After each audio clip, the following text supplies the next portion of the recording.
Boa noite.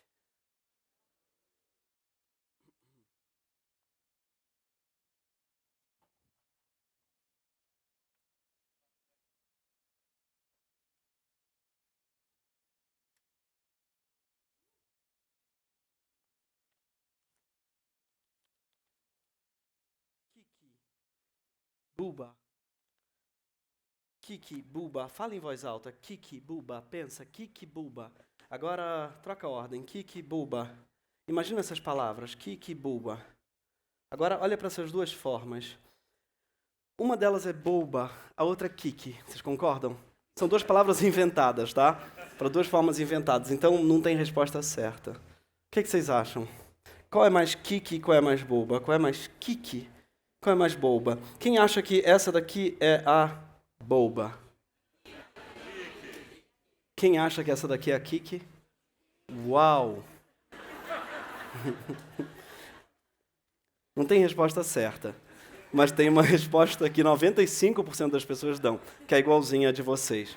Só que isso não é só no Brasil, tá? No mundo inteiro. Entrevistaram milhões de falantes do mundo inteiro, inclusive de uma língua chamada Tawil e de outra do inglês, que não tem nada a ver com Tawil, e todo mundo no mundo inteiro achou que essa daqui é Kiki e essa daqui é Buba. Isso prova que em qualquer lugar do mundo tem sempre 5% de diferentões. Aqui não, curiosamente, eu gostei assim, tem uma uniformidade. As pessoas que veem Kiki nessa forma gorducha, elas têm a tendência a serem geniais, sabia? Leonardo da Vinci, Michelangelo, Einstein. Mentira, não tem não, mas eu tenho certeza que elas gostariam de acreditar nisso. Pra mim, que sou banal, sou normal, eu acho que essa daqui, obviamente, é muito boba, e essa daqui é muito Kiki, gente, pelo amor de Deus. Dá para usar com outras palavras também, tá? O teste não fez, mas... Vamos ver. Takari.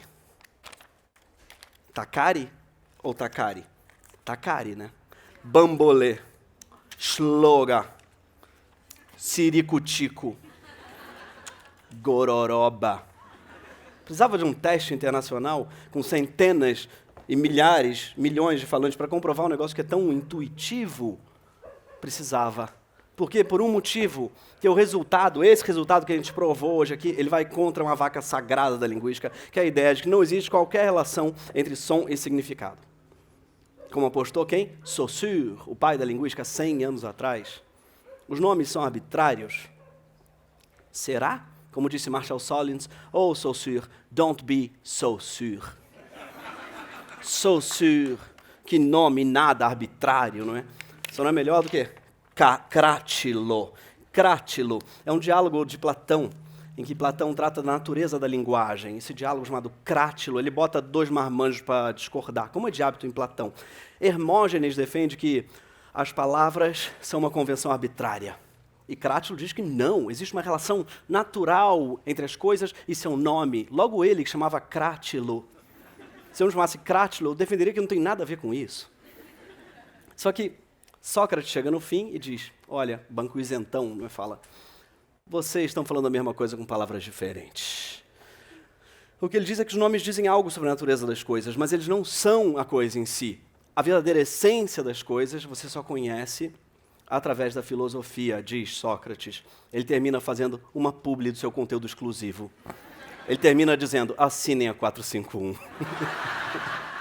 Como se fosse a Boca Rosa. Rosa. O que há num nome? Pergunta Julieta a Romeu. Rosa. O que há num nome?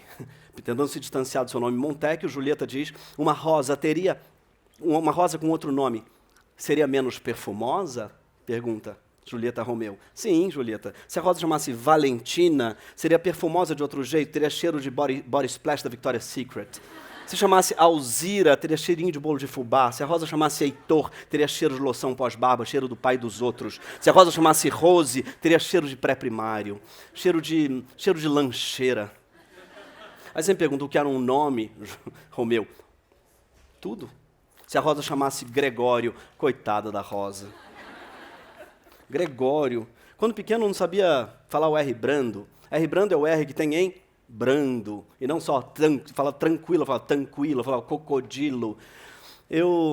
Isso é normal, tá? Entre crianças até uns 4 anos, mas eu aprendi a falar o R brando só com uns 8 anos de idade. o que complicava muito a minha vida, afinal, o meu nome tem 2 R's brandos, então me apresentava como Gregório. Já não é um nome comum para uma criança, não é? Você já nasce octogenário quando você se chama Gregório. Sem os R's fica irreconhecível, e a risada que sucedia à apresentação era inevitável. Talvez por isso eu fosse muito tímido. Eu tinha pavor de conhecer gente nova, e o pavor vinha da certeza de que chegaria aquele beco inescapável, o momento em que eu teria que me apresentar e dizer Gregório. E em seguida eu sabia que eu ouviria as risadas de chacota. Eu sonhava em ter outro nome, um nome sem R brando, um nome de criança forte, comprida, João Paulo, Tiago, Felipe. Eu lembro de um dia num clube em que eu resolvi mentir. Um menino comprido, um típico João Paulo, veio na minha direção. Qual é seu nome? Ele perguntou. E eu mandei na lata, Felipe. E naquele momento, eu fui Felipe. Eu cresci alguns centímetros só com o nome Felipe. Mas eis que eu ouço uma pequena risada vinda de trás de mim. Eu viro a cabeça e percebo que minha mãe estava ali, o tempo todo me observando com um olhar curioso. Eu fui pego no flagra, meu rosto se encheu de vergonha, não sei o que fazer, então eu resolvi improvisar. Mas meu apelido é Gregório.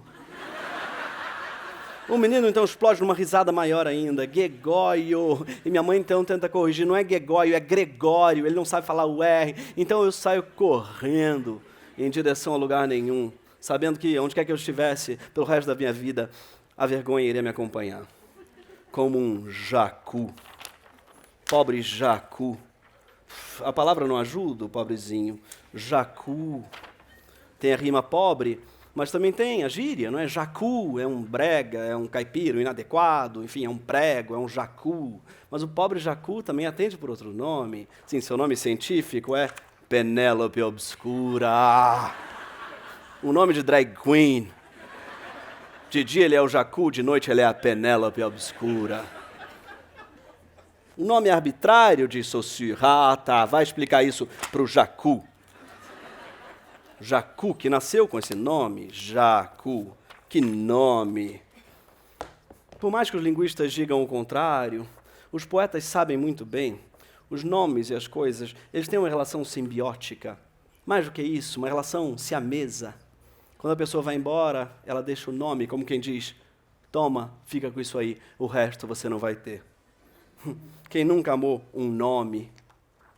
Nabokov, em Lolita, descreve com perfeição o que a língua precisa fazer para dizer Lolita. A ponta da língua descendo em 3 saltos pelo céu da boca, até tropeçar de leve no terceiro, contra os dentes. Lolita. Quantas vezes o narrador precisou repetir o nome dela para conhecer com precisão a coreografia que a língua precisa fazer na boca ao dizê-lo? Os apaixonados estão cansados de saber? Amar alguém é amar um nome. Pobre da pessoa que se apaixonou por um crátilo. Quem nunca escreveu um nome com o dedo indicador no box, embaçado, no banheiro, nunca amou ninguém. Se eu tivesse um bar, ele teria o seu nome. Se eu tivesse um barco, ele teria o seu nome. Diz o Fabrício Corsaletti, nesse que é o grande poema de amor na minha geração, um poema de amor não pela pessoa, mas pelo seu nome. O que dá no mesmo.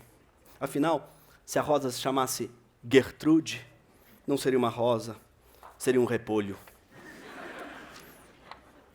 Rosa. Rosa é uma rosa, é uma rosa, é uma rosa, é uma rosa, diz Gertrude Stein. Não há como um verso ficar mais simples do que isso. Rosa é uma rosa, é uma rosa. Não tem metáfora, não tem nada, além de uma declaração circular, tautológica. Publicado em 1913, esse verso de Gertrude Stein, rosa é uma rosa, é uma rosa, está para a literatura como o Rinaldo Duchamp está para as artes plásticas. Negando a poesia, inventou um novo começo para ela. Afinal, a mesma frase, urinol, que não quer dizer nada fora do espaço poético, dentro do espaço poético, ele vira poesia. Só consigo pensar naquele comentarista de futebol que certa vez disse clássico é clássico e vice-versa. Ele virou chacota pela redundância, mas a fórmula teria se tornado clássica se ela tivesse sido dita por Jorge Luiz Borges, que já disse alguma coisa como: não há nada intrinsecamente canônico na obra literária. teria dito Borges. Afinal, clássico é clássico, clássico é tudo aquilo que é lido como um clássico, e vice-versa. Aquele seu poema preferido, pensa nele. Você teria gostado dele se tivesse encontrado ele dentro de um biscoito chinês?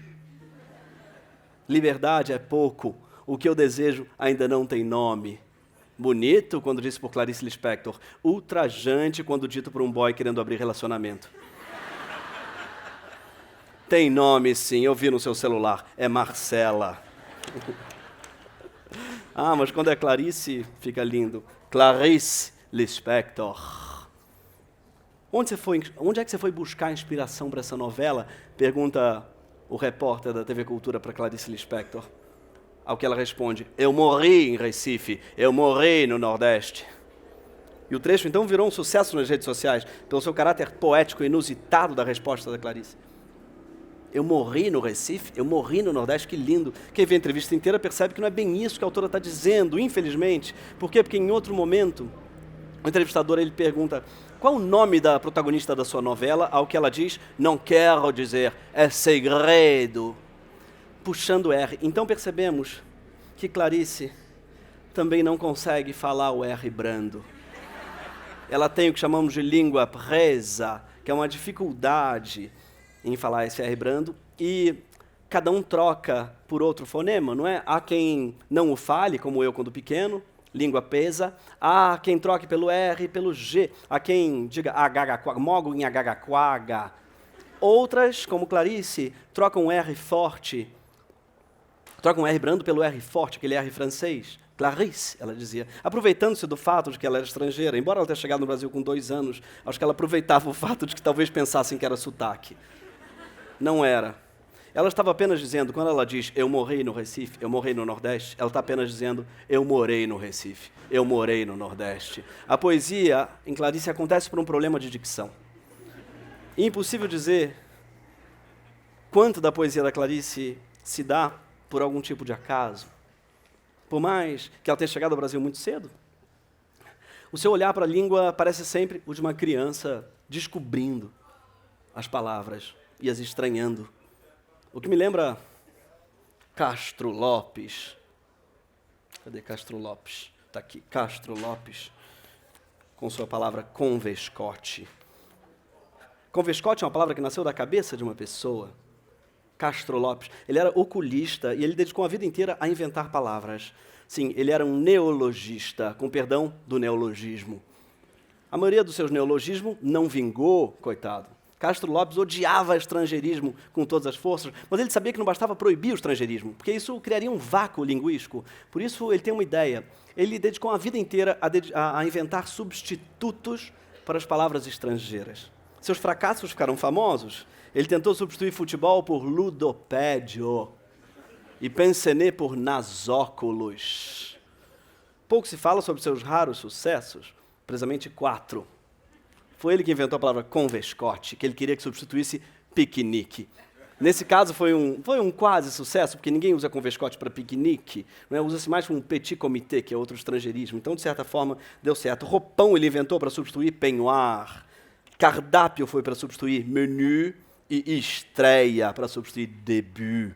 Sim, se falava début antes de Castro Lopes, e ele é responsável por inventar essa palavra do nada. Eu não penso nele como um fracassado. Eu gosto de pensar nele como um semideus, alguém que conseguiu interferir, não somente no mundo, mas nas palavras que são o código-fonte do mundo. Suas palavras fazem parte do seleto grupo de palavras projetadas, como Brasília. São palavras que nasceram do sonho de uma pessoa. A minha preferida dele, claro, é estreia. Só não superei a queda desse acento. Nem de voo. Voo é uma palavra que tinha uma andorinha voando em cima dela. Sim, os voos já não têm acento. Deu overbook. Falta uma palavra do Castro Lopes para overbook. Supersítio. Supracento. Leem, tinha um livro aberto em cima dele. Já não tem. Joia perdeu seu pingente. Avô, por sorte, não perdeu seu chapéu. Já ele deixou de usar chapéu. Há 50 anos, foi em 1971. Ou seja, Foi mais ou menos na mesma época em que eles deixaram de usar chapéu. Gosto perdeu seu acento na mesma época, já não tem acento em gosto. Molho, tempero, todos perderam acento na mesma época. Já não gosto tanto do gosto do molho sem o tempero dos circunflexos. Já seco, coitado, sem chapéu, se molhou. Pelo, tadinho, foi depilado. Pera, gritou a pera. Ninguém ouviu. Caiu seu último pelo. Boné, por sorte, ainda tem seu bonezinho. Mas a pior parte para mim são os hífens. Tomara que caia. O hífen aqui, ele fazia todo sentido. Era ele quem impedia a peça de cair. Caiu o hífen, caiu a palavra toda.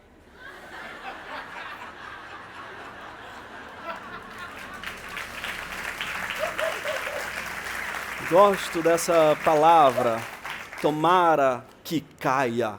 É um substantivo com 2 verbos conjugados, um deles no pretérito mais que perfeito.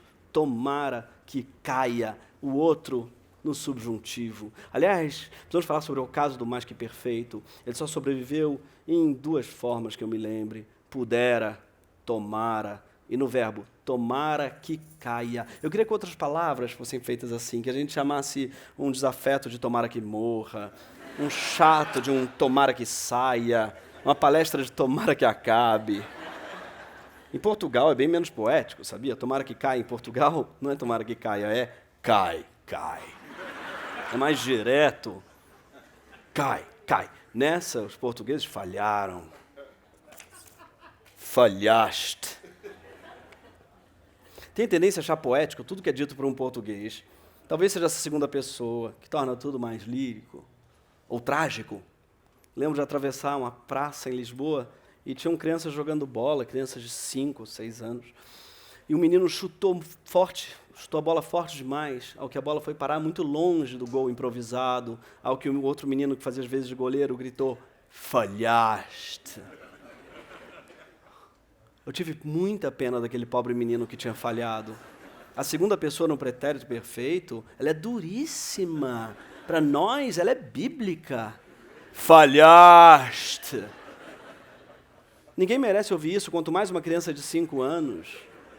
Lembro desse grito até hoje, ele segue ecoando. Num dia ruim, eu ouço essa voz ecoando. Falhaste. Os portugueses têm uma palavra que não temos. Falhanço, eu amo falhanço. Mas temos outras palavras boas com F para exatamente a mesma coisa. Fracasso, um fiasco ou um flop. Tem algo no F que parece sempre uma bexiga esvaziando. Falhei. Como em desfalque. Desfalque. Eu gosto do nosso prefixo des. Des. Sobretudo quando ele não serve para desfazer a coisa.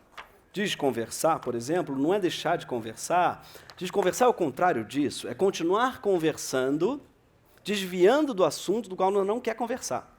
Isso que é desconversar. É conversar sobre outra coisa que não aquilo que se está conversando. Não tem uma tecnologia mais brasileira do que a desconversa. Desconversa, que palavra linda.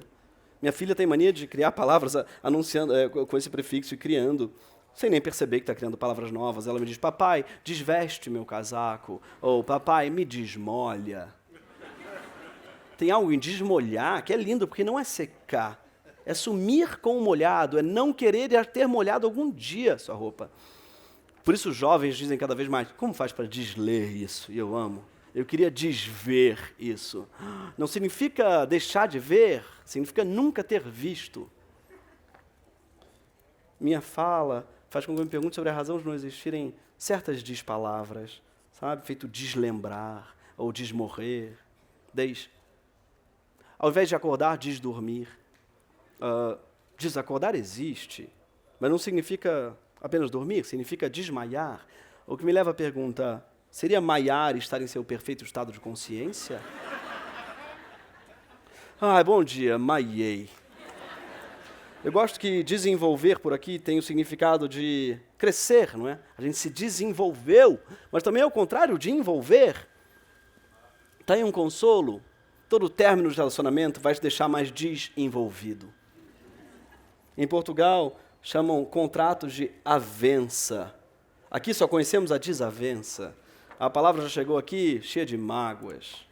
Assim como desfalque, não é que falei desfalque? Seria falcar, estar completo. A seleção não tem nenhum contundido, hoje ela está falcada.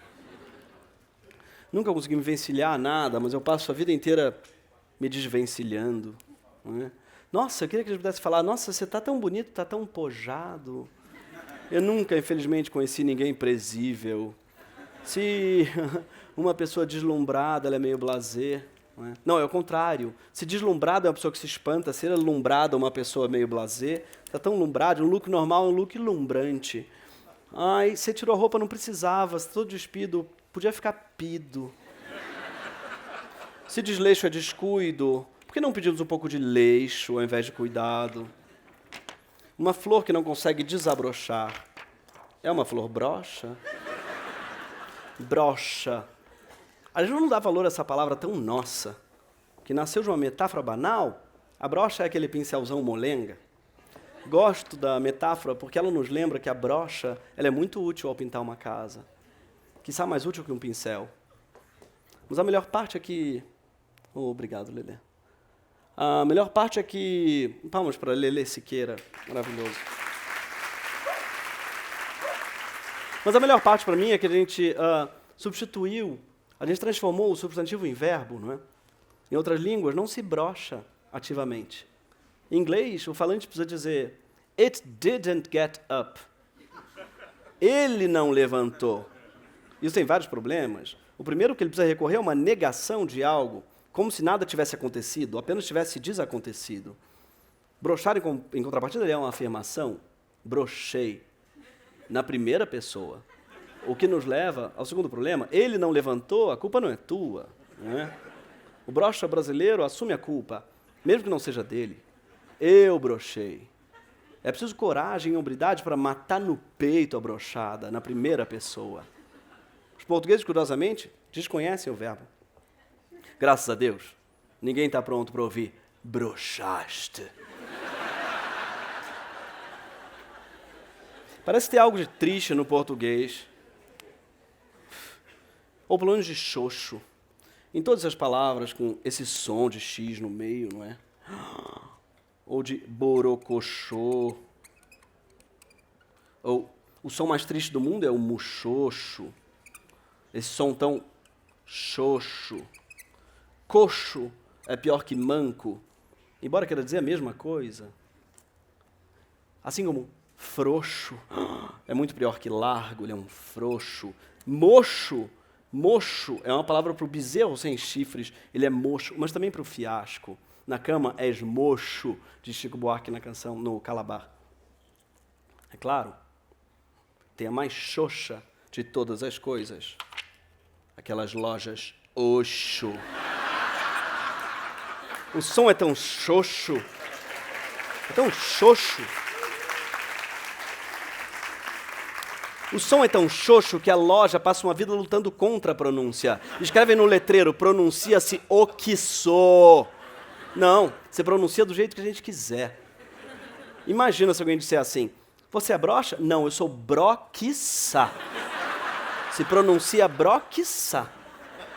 Pronunciar Oxo é uma forma de resistência a essa praga xoxa, que atravessa a cidade de Jabaquara a Jaçanã. Moro em Jaçanã, canta Dona Irã, no Trem das 11. No entanto, todo mundo que já passou pelo bairro sabe que ele tem artigo. É no Jaçanã. Muito especulou sobre o motivo do tratamento sem artigo na canção. Será que o bairro já teve artigo, antigamente e perdeu? Será que essa é a forma antiga de falar de Jaçanã, não do Jaçanã? Ou, melhor ainda, tem uma hipótese que diz que o eu lírico está mentindo. A perda de artigo diz que o eu lírico está mentindo para a mulher amada, dizendo que ele mora no Jaçanã. É mentira. Uma pessoa que mora no Jaçanã nunca falaria em Jaçanã. Logo, ele está mentindo que ele está indo para casa. Ele está indo ver outra mulher.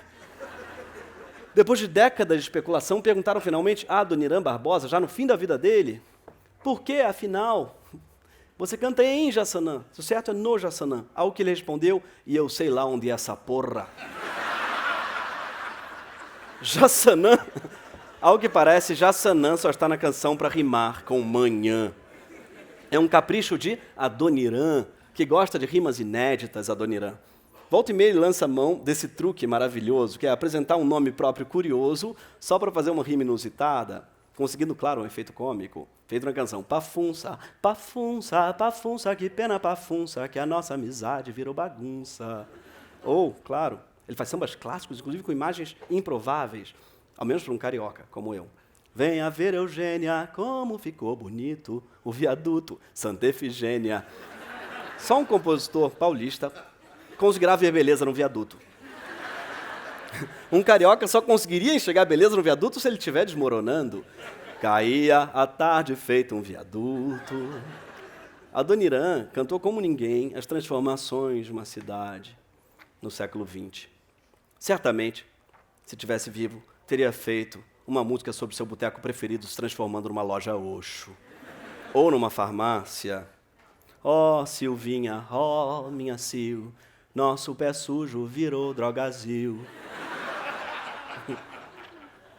Sil ou Fê ou Lu ou Dan ou Tá ou G ou Mi ou Ti ou K. O paulistano é prático até nos apelidos.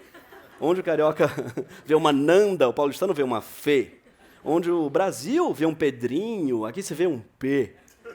Por aqui se corta sílabas, como se corta o segundo beijo no rosto, no cumprimento. O problema é que nem sempre combina. Os amigos paulistanos me chamam de Grê. Grê, não é? É meio russo, meio sueco, um Grê. É uma onomatopeia estranhíssima, Grê. Outro dia eu fui apresentado a um Igor, cujo apelido é I. I? Falta alguma coisa? Essa é a Júlia, esse é o I. Falta uma interjeição. Júlia, I. I. Parece uma interjeição, um I. O que me lembra o 13º Batalhão, que ficava ao lado da minha casa quando eu era pequeno, e eu sempre achei que fosse o Xi Batalhão. Uma interjeição de espanto. Xi Batalhão. Será? Será?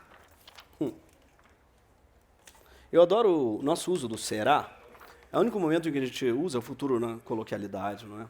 Será? Já ninguém mais diz eu irei. Apenas diz que vai ir. Não é tão forte. Já não se fazem mais futuros como antigamente. E me pergunto se o caso do futuro tem um pouco a ver com a perspectiva do apocalipse climático.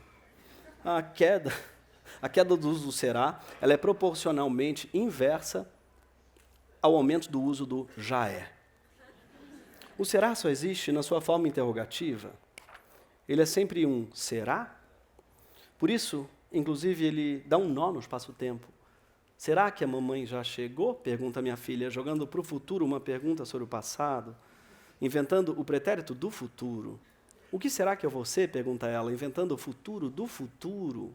O que será que será? Pergunta Chico Buarque e Milton Nascimento. Ao que Doris Day responde, que será, será, whatever will be, will be, will be, will be, que me lembra Razzle Dazzle, Okie Dokie, Even Steven, Holy Moly, Humpty Dumpty. Não quer dizer nada, Dumpty ou Moly ou Dokie. São palavras que estão lá só para rimar. É igual dizer Santa Jamanta. Não consigo pensar em casos disso no português, a não ser em lusco-fusco.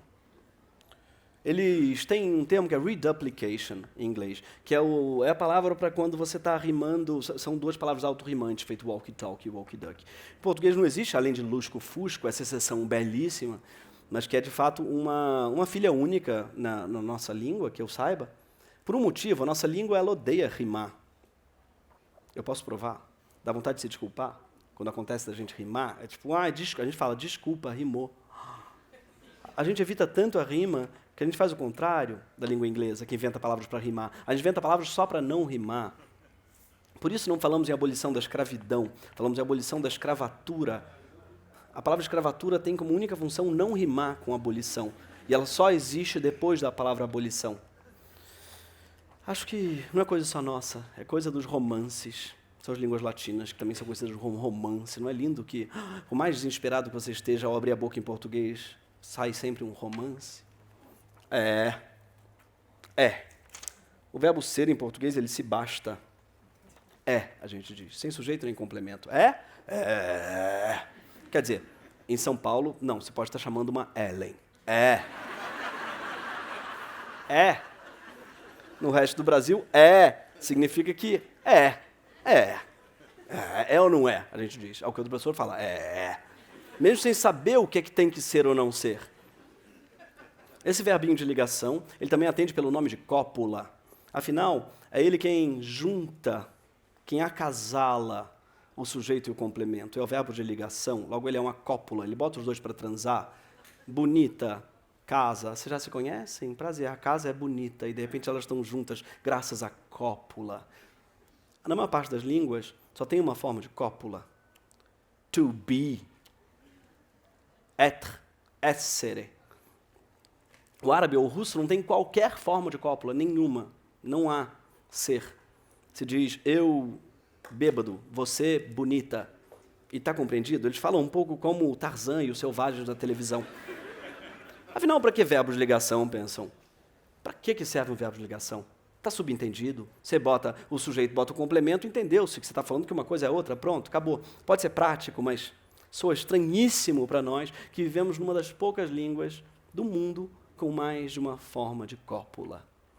Isso acarreta uma outra maneira de ser, ou melhor, de estar no mundo. Amo essa distinção entre ser e estar. As línguas ibéricas, elas têm essa possibilidade, elas te oferecem a possibilidade de não ter uma personalidade estanque.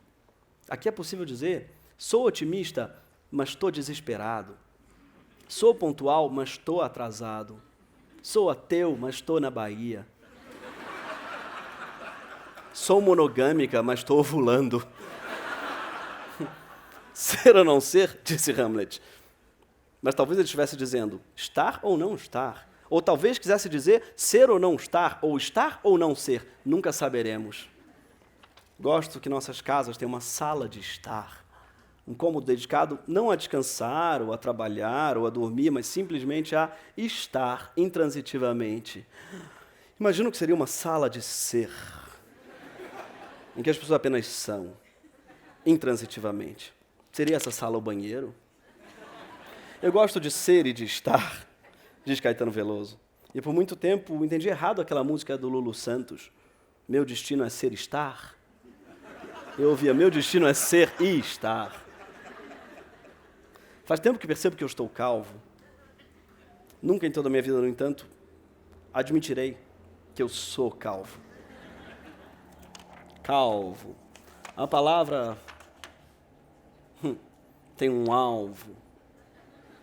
Talvez por isso o calvo seja alvo de chacotas. Em todo calvo tem um alvo, geralmente no cucuruto. No meu caso é na testa.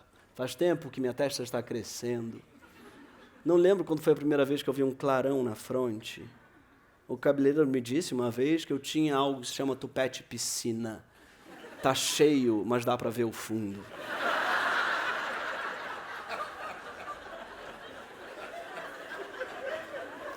O Ruais não vê diferença entre o calvo e o careca. Talvez pelo fato do Ruais, o dono do dicionário, ser careca. Ou talvez Ruais achasse que fosse calvo.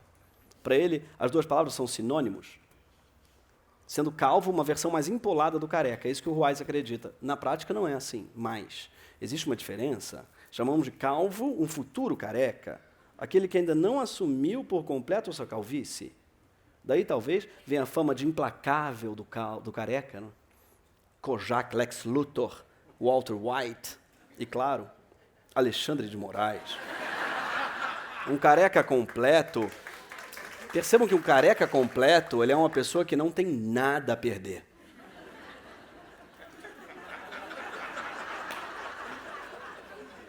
O calvo é um estado passageiro, o careca é uma identidade. Temos aqui a mesma diferença que há entre ser e estar. Se está calvo, mas se é careca.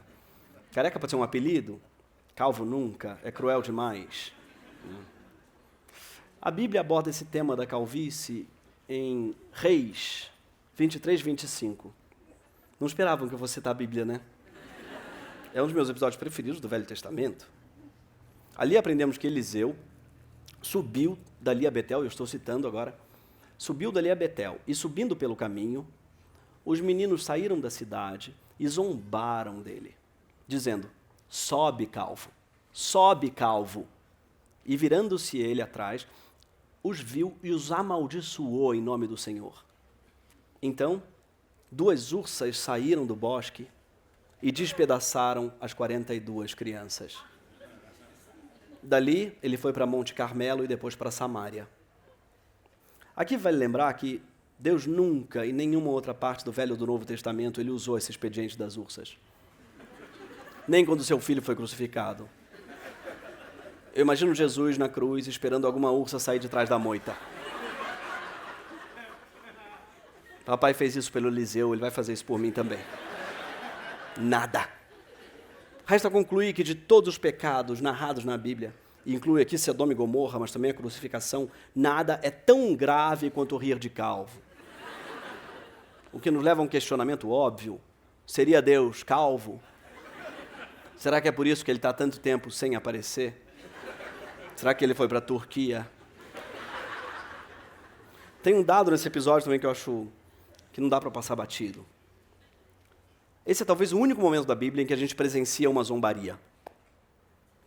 É nesse momento da Bíblia que a gente consegue entrever do que é que as pessoas riam em tempos imemoriais. Nele descobrimos que, séculos antes de Cristo, já tinha graça rir de calvo. Os meninos zoeiros nem se dão ao trabalho de pensar numa piada. Não, eles apenas gritam. Basta chamar de calvo. Sobe, calvo. E o melhor disso tudo, mesmo depois da ursa comer 42 crianças, ninguém nunca parou de rir de calvo. Calvo, que palavra calva, não é? Ao contrário de felpudo. É uma palavra farfalhuda. Gosto dos erros cometidos por estrangeiros. São quase tão engraçados quanto os erros cometidos por crianças. Uma amiga francesa, traduzindo uma conferência, uma vez trocou um arame farpado por arame felpudo.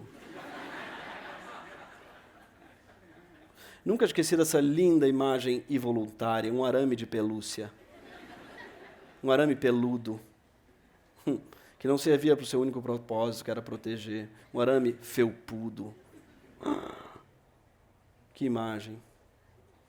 Outra amiga francesa se casou com um brasileiro e, no primeiro jantar com a família do marido, ela teve a ideia de mostrar fotos do seu priminho para quebrar o gelo. Primo em francês é cousin, assim como em inglês é cousin, logo ela deduziu como seria em português, chamou a mesa inteira e disse, quem quer ver fotos do meu cozinho?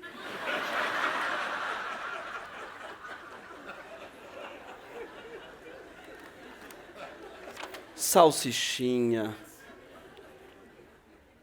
Salsichinha. Minha filha se casou com um italiano que disse que não gostava de jogar futebol. Preferia ficar salsichinha. Demoramos a entender que... Isso aqui foi a tentativa de fazer um bacê, tá? Demoramos a entender que ele tinha ouvido. Alguém que está falando salsichinha. Tudo se fala, vou ficar salsichinha. Ele falou, por que vocês falam isso? Não, ninguém fala salsichinha no Brasil. Fala sim, vou ficar salsichinha. Demorou a entender que ele estava querendo dizer, vou ficar só assistindo.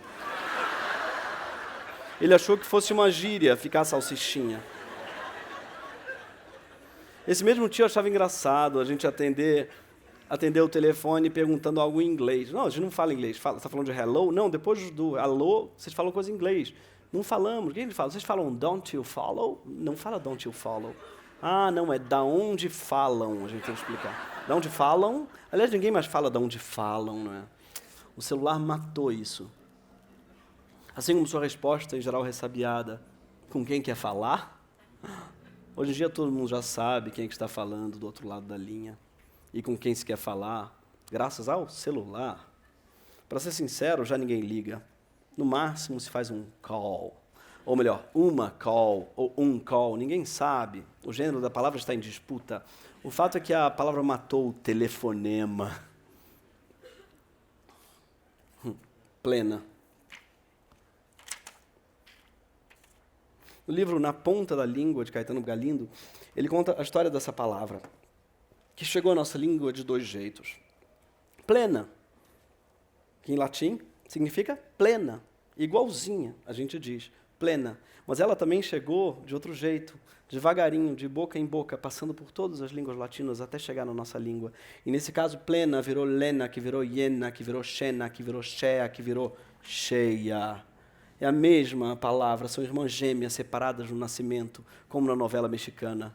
Uma chegou na nossa língua de avião de primeira classe, chiquérrima, idêntica, plena. E outra chegou cheia. Em geral, se está pleno de coisas boas e cheio de coisas ruins. O jacu fica cheio, a Penélope fica plena.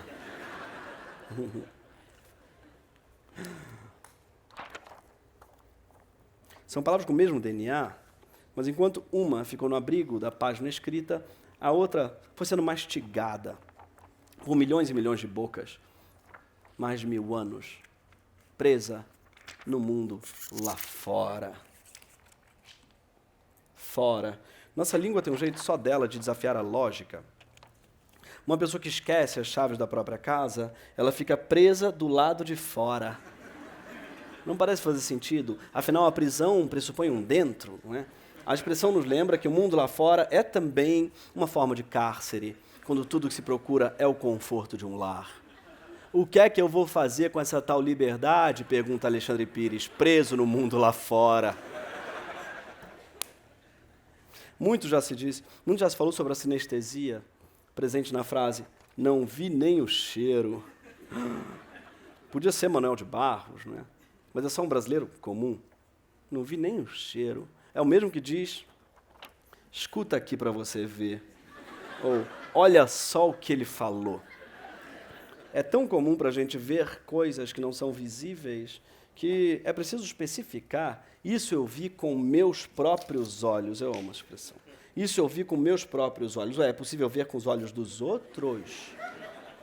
Sim. E a parte bonita é que, sim, é possível. A ficção serve basicamente para isso, para ver o mundo com os olhos alheios. Por isso é importante lembrar, eu vi isso com os meus próprios olhos. Eu gosto que uma luz, em português, pode dormir acesa. Todos os objetos por aqui dormem. A comida dormiu fora da geladeira. A porta dormiu aberta. A louça dormiu suja. As coisas também podem acordar, mesmo quando não acordam. A cachorra foi dormir bem, mas acordou morta. Tadinha, até morta ela precisou acordar. Gostamos de atribuir desejo aos objetos. Essa impressora está querendo pifar. Esse PC está louco para dar PT. Atenção, não são todos os objetos que querem coisas, tá? São só os temperamentais. Uma mesa não quer nada. Já uma impressora, meu Deus. Nem te conto. Nem te conto. É algo que dizemos logo antes de contar algo. Né? No entanto, vou te contar costuma preceder um longo silêncio. Vou te contar. Cadê a conta? Nada. Isso me lembra, claro, Jorge Ben. Jorge Benjó, na música Taj Mahal. Foi a mais linda história de amor que até hoje eu já ouvi contar. Do amor do príncipe Shah Jahan pela princesa Liu Mahal. Você fica esperando, mais linda história de amor que eu já ouvi contar? Cadê?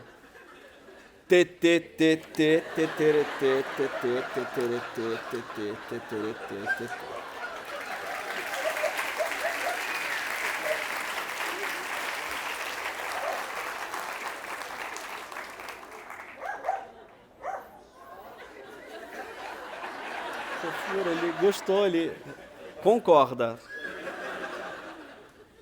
Jorge Ben conta a história deles, mas em código Morse.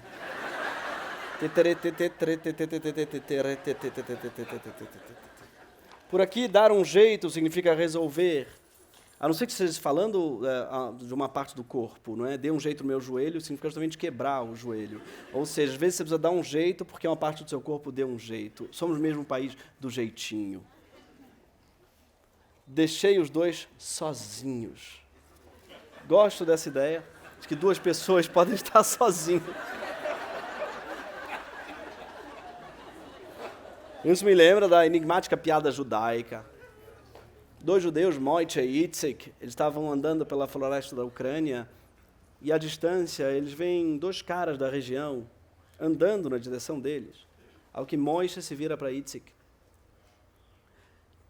O que faremos? Eles são dois e nós estamos sozinhos. Muito já se versou sobre a beleza do tem, mas acabou. É bonito, sim, mas eu gosto ainda mais do não me lembro de ter esquecido. Tem aqui um esquecimento tautológico, que é o esquecimento do esquecimento, que para mim, é o ideal de felicidade. Afinal, o esquecimento, ele só te causa problemas quando você lembra dele. Já diz o Leminski, num poema lindo. Um dia, sobre nós, também vai cair o esquecimento, como a chuva no telhado, e sermos esquecidos será quase a felicidade. Já, em português, significa agora. Não é? No entanto, já significa daqui a pouco.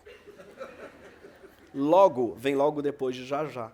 Mas logo mais, logo vem depois de logo, vocês concordam? E logo mais, depois logo. Eu fiz uma linha do tempo. E sim, percebam que o agorinha é um agora que acabou de passar, não é? O agorinha é um agora que passou, depois vem o agora, depois o já, depois o logo mais. Essa aqui é mais ou menos a linha do tempo do Brasil. Eu sempre pergunto assim, onde é que está o de repente? Ele está mais ou menos aqui. Na frase, de repente eu passo lá. Não vai, está fora. Está mais ou menos perto do cipá, que está aqui, ó. E aqui também tem o qualquer dia desses. É mais ou menos por aqui. É muito importante, tem que dar isso daqui para um gringo que chega no Brasil. Portugal tem o se calhar, que eu amo. Se calhar. Você quer ver como funciona o Rio de Janeiro? Tem que botar um se calhar implícito em cada frase. Você vai lá em casa? Se calhar eu vou. A gente não diz, mas ele está lá, que é o nosso de repente. De repente, curiosamente, tem o significado contrário em frases. Não é? Se for de repente no passado, aconteceu. De repente ele chegou, significa que chegou do nada. Agora, no futuro, de repente eu vou passar lá, significa que não vai acontecer. Eu não conheço, mas sei quem é. Dizemos, e essa frase tortuosa, quase quântica, né? Afinal, conhecer não é sinônimo de saber quem é? Essa sutileza semântica, ela é bem brasileira? Sim. Conhecer, no Brasil, vem depois de saber quem é. Por aqui tem um amigo, abaixo dele tem o conhecido, abaixo dele tem a figura sem nome, aquele que você sabe quem é, também conhecido como semi-conhecido. Eu fiz uma linha do tempo. Sim, depois do amigo, tem a figura que a gente conhece como amigo pessoal, que também é bem brasileira. O amigo pessoal, ele serve para se diferenciar do amigo coletivo, né? Sabe, porque tem amigos que você nunca ficou no mano a mano, não significa que são menos amigos, significa que apenas você nunca pegou um trânsito na Vida Brasil, numa terça-feira à tarde, e um compartilhou um segredo e outro uma dor, ao que o outro fez uma lamúria e pronto. Vocês viraram amigos pessoais. Aquele lema de Sócrates, conhece-te a ti mesmo. Acho que posso responder, ainda não me conheço, mas acho que já sei quem eu sou. Curiosamente, não temos uma palavra boa. Só um instante, que aqui eu acabei esquecendo de falar, que também tem uns que eu esqueci. Olha. Eu esqueci de botar o qualquer dia desses, está ali. Cadê? Curiosamente, não temos uma palavra boa para esposa. Esposa, onde é que ela está? Aqui, não está. Eu vos declaro marido e mulher. A palavra não é o equivalente do marido, porque marido é uma palavra específica para alguém que se casou. A mulher é a mulher ponta, já. É uma palavra que serve também para mulher do gênero feminino, é uma mulher, toda pessoa do gênero feminino é uma mulher. Então, sou estranho, ela é minha mulher, parece que tem posse sobre a mulher. Não tem nenhuma palavra neutra como marido. Quer dizer, tem, mas ela te coloca em algum lugar do compasso político. É impossível você nomear a pessoa com quem você está casada sem entrar dentro de algum lugar desse espectro. Aqui está a direita, aqui a esquerda, aqui o espectro libertário, aqui é autoritário. Esposa te coloca claramente aqui a direita autoritária, não é? Um pouco acima do senhora, mas certamente abaixo do varoa. Companheira te coloca numa esquerda sindical. Acima, claro, de parceira. Patroa te joga para a direita liberal. Todas as relações são patronais, até a relação amorosa, não é? Ela é minha patroa. Mas, claro, não tão à direita, nem tão libertário quanto a wife. Agora, meu afeto está na esquerda libertária. Cirandeira. Você fala afeto, meu afeto, brotam flores da sua barba. Algumas palavras migraram, como a palavra cônjuge, que era certamente de direita, mas depois, claro, de Moro, ela passou a ter um uso irônico, uma forma irônica à esquerda, que é o cônjuge. Já marido, onde é que está o marido? Ele é isentão, ele está no meio. Ele é de extremo centro. Mas uma coisa é certa, ele tem chulé. Chulé é uma coisa nossa, o chulé. As outras línguas não têm uma palavra para ele, para esse cheiro ruim que vem do pé, o chulé. De onde vem o chulé? Ninguém sabe. Quer dizer, a gente sabe, vem do pé, mas de onde é que vem a palavra? Há quem diga que veio do inglês, shoeless. É maravilhosa a etimologia, mas é obviamente ficcional, até porque o chulé não vem do pé descalço, vem justamente do pé que tinha shoes on. Então seria muito mais um chuzão, não um chulé. O fato é que ninguém sabe. Tem gente que vai dizer que veio do cigano, que chuli significa peixe morto, mas é estranho, porque a gente não tem muitas palavras do cigano, e chulé não é tão cheiro de peixe morto, é mais de queijo francês, não é? Então me incomoda essa origem cigana. Meu chute, que é um chute aleatório, já que ninguém sabe de onde vem, é que viria, claro, do Tupi-Guarani. Tupi nos deu as melhores palavras para mau cheiro. Inhaca, caatinga, tudo vem do Tupi. Afinal, foram eles que nos ensinaram a tomar banho. Então, obviamente, tinham palavra para inhaca que era nossa, não é? E que muitas vezes segue sendo. E alguns linguistas apontam para uma outra origem, que também me parece fantasiosa. É o termo chulo junto da palavra pé. Um cheiro chulo que vem do pé é um chulé. A hipótese é super poética, mas é improvável, porque não é assim que se formam palavras na língua portuguesa, infelizmente. Se fosse, seria uma pena, afinal a gente teria o chulaco, a chulilha, a chulunda. Não é assim que funciona. Bunda. Bunda é das palavras mais gostosas da nossa língua, bunda. Aliás, as palavras mais gostosas da nossa língua vieram da África, do quimbundo ou do ramo banto, feito marimbondo, camundongo, kizumba. Todas elas são percussivas, como se acompanhadas de uma zabumba. Palavra essa que não precisa nem dizer, que vem do banto, zabumba. Assim como bunda, bunda. Palavra perfeita, palavra buba. Palavra essa que não precisa de... Ela não precisa dizer o que é. Aliás, tem um longo poema do Drummond sobre a bunda, né, na qual ele não fala a palavra nádegas, porque a palavra nádegas, obviamente, é kick, né, enquanto a palavra bunda, ela é bomba. A bunda é a bunda, redunda, ele diz. E curioso que bunda, no aumentativo, vira um xingamento, não é? Ele é um bundão. Só no masculino, uma bundona não necessariamente. Eu tenho vontade de rir toda vez que eu ouço o nome oficial da República Federativa da Alemanha, que é a Bundesrepublik Deutschland, né? Uma república comandada por bundões. Redundância? Talvez. Mas ainda é melhor do que Estados Unidos. Estados Unidos são um país sem nome, ou melhor, com nome genérico, que serve para uma dúzia de países. Todos os países federativos do nosso continente são Estados Unidos da América. Chamar um país de Estados Unidos é feito chamar um filho de órgãos amontoados. Órgãos amontoados, bando de pelo com peles. É isso que... Não é mentira chamar um filho de órgãos amontoados. É só uma tremenda falta de imaginação, não é? Os pais fundadores, eles tinham à mão qualquer nome. Quase chamou, aliás, Appalachian. Já pensou que bonito? The Appalachian, em homenagem às montanhas Appalachian. Preferiram um não-nome. Estados Unidos. São um país sem nome, diz o Caetano Veloso, mas nós somos um nome sem país. Pode ser. Ao menos começamos pelo começo. Um nome. Não colocamos a carroça na frente dos bois. Demos nome aos bois. E que nome? Brasil. Relativo à brasa, embrasado, faiscante. Está tudo no nosso nome. Somos um país em chamas, mas também incandescente, ou simplesmente vermelho. Muitos manifestantes gritaram Nossa bandeira jamais será vermelha. Tudo bem, não precisa, nosso nome já é.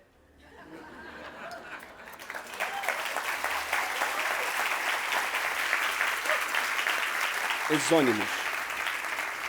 Chamamos de exônimo um nome que os outros dão, mas que a gente não usa em casa. Então, o Japão é um nome exônimo para o Japão, eles chamam de Nippon, assim como Bharat é um nome exônimo para a Índia, que se autoproclama índio, que se auto-chama de Indi, Bharat, mas a gente chama de Índia. Ou seja, eles não chamam de Índia. Mesmo que Colombo tivesse chegado à Índia, não teria chegado à Índia, teria chegado a Bharat.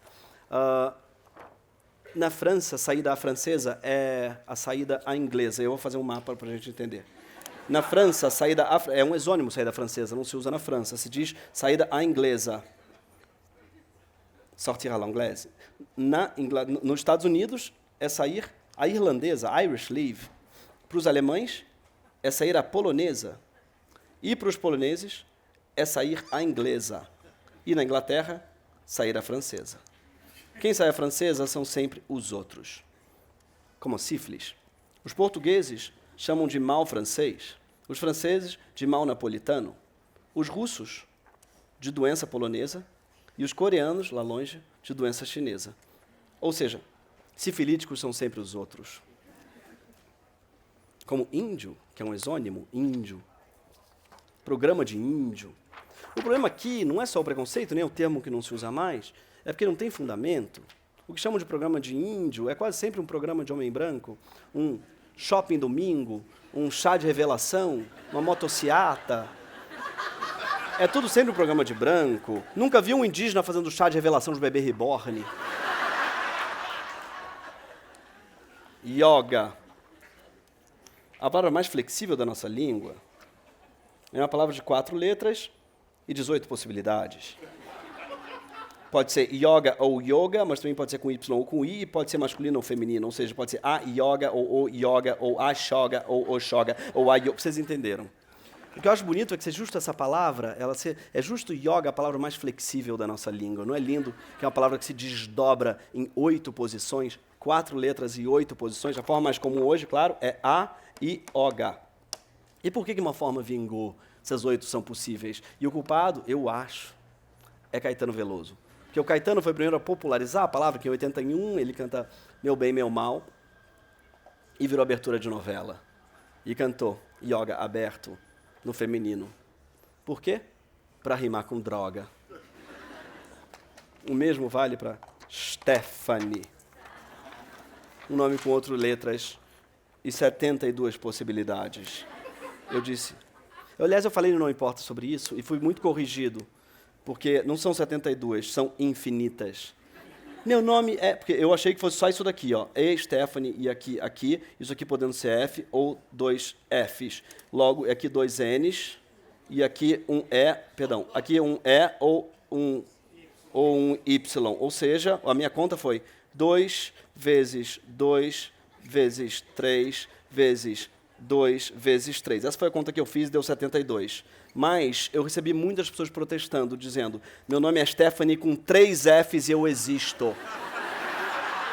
Então eu queria pedir desculpas a todas as Stephanies do Brasil que não se sentiram representadas, dizendo que essa conta daqui está subestimada e que certamente é o nome mais versátil da nossa língua. Tudo é possível, é um nome quântico que abre infinitas possibilidades. Em Portugal isso não é possível, tá? A pessoa em Portugal te obriga a ter uma grafia. É lei. Luiz é obrigatoriamente com S. Eu acho isso um resquício do fascismo.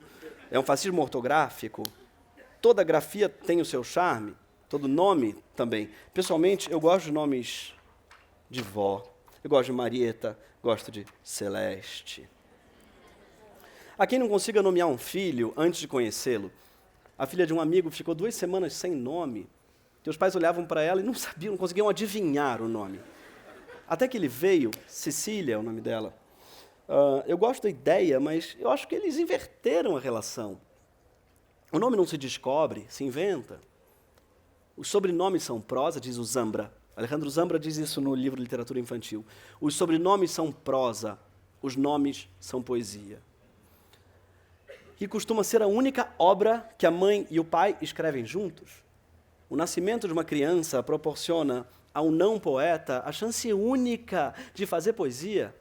Mesmo quem nunca parou para pensar no nome das coisas, já parou, no mínimo, algumas horas da vida para amontoar letras que parecessem o nome de alguém. Um filho te dá a chance de criar um poema vivo, a ser repetido por toda uma vida.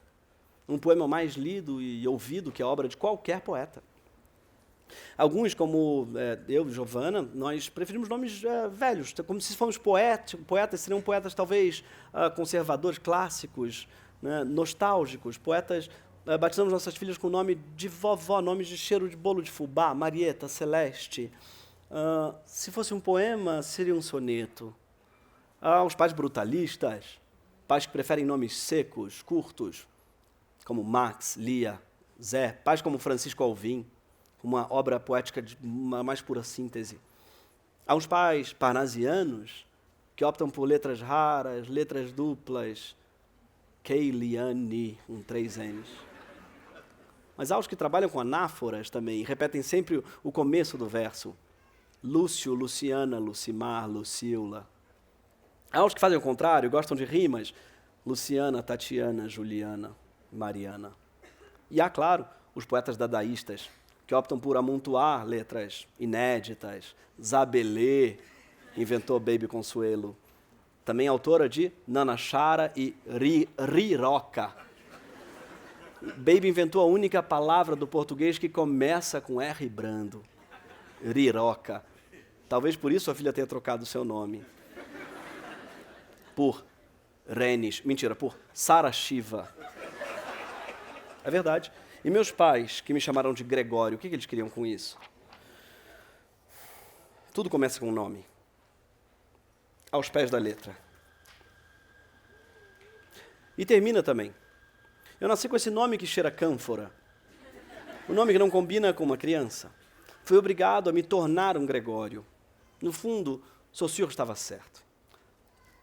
Se os nomes soassem como a coisa, isso nos impediria de dizer tudo aquilo que não cabe num som. A linguagem estaria presa à necessidade de imitar a realidade. Como lidar com conceitos mais complexos? Democracia, ela é mais kiki ou mais bulba? Não é? A liberdade, é mais bulba ou é mais kiki? Qual é o som mais apropriado para a bundinha do carregador USB-C? É a arbitrariedade do significante que ela nos permite falar qualquer coisa sobre qualquer assunto. É o divórcio da forma e do significado que nos permitiu criar a humanidade. No entanto, o nome influi sobre a coisa. Acho que se eu tivesse outro nome, não pararia para pensar tanto no nome das coisas. Então me deram um nome que causa espanto. Então eu passei a desconfiar do nome das coisas. Os nomes nunca estão à altura da coisa, mas sempre dizem algo sobre ela. Percebi que o nome não nasce da coisa, mas é a coisa que nasce do nome. Todo nome é uma profecia autorrealizada. Tomar algo ao pé da letra é não entender a coisa, no seu sentido figurado. Não é? Mas pegar no pé de algo é chatear, é ficar em cima. Por isso, Lacan diz que a função do psicanalista é pegar no pé da letra. Nunca esquecer que a escolha das palavras não é arbitrária. Mas dá para ir além. A gente vive aos pés da letra, devotos a ela, como um Deus onipotente. Afinal, as leis que nos governam não passam de um amontoado de letras. A Constituição do país, a nossa certidão de nascimento, tudo não passa de uma ficção formada por um bando de letras enfileiradas, aos pés da qual rezamos todos os dias. Essa apresentação foi sobre isso? Talvez não tenha sido, mas agora que tem esse nome, talvez passe a ser. Afinal, o que eu desejo ainda não tem nome. Clarice Lispector. Muito obrigado a todos vocês. Muito obrigado a todos vocês. Obrigado a Feira do Livro, obrigado Paulo Werneck, assinem a 451, obrigado aos amigos aqui presentes e obrigado mesmo a Dani Matos, que me ajudou, ao Lelê Siqueira, a todos, Fernando, a produção, muito obrigado mesmo. E eu vou assinar o livro ali para quem quiser. Eu vou assinar ali no lugar de autógrafos. Mas é isso, muito obrigado. E venham, não deixe de vir, porque tem coisas lindas aqui todos os dias nessa Feira do Livro. Então venham, quinta, sexta, sábado, domingo, todos os dias. Obrigado à feira e obrigado aos amigos queridos que estão aqui hoje.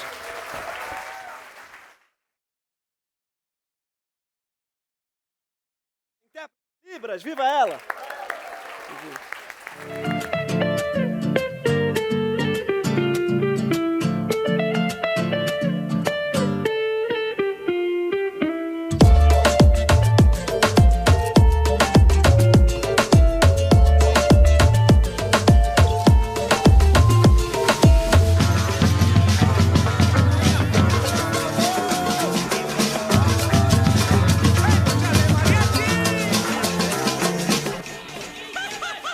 Sejam todos e todas bem-vindos à Feira do Livro 2026.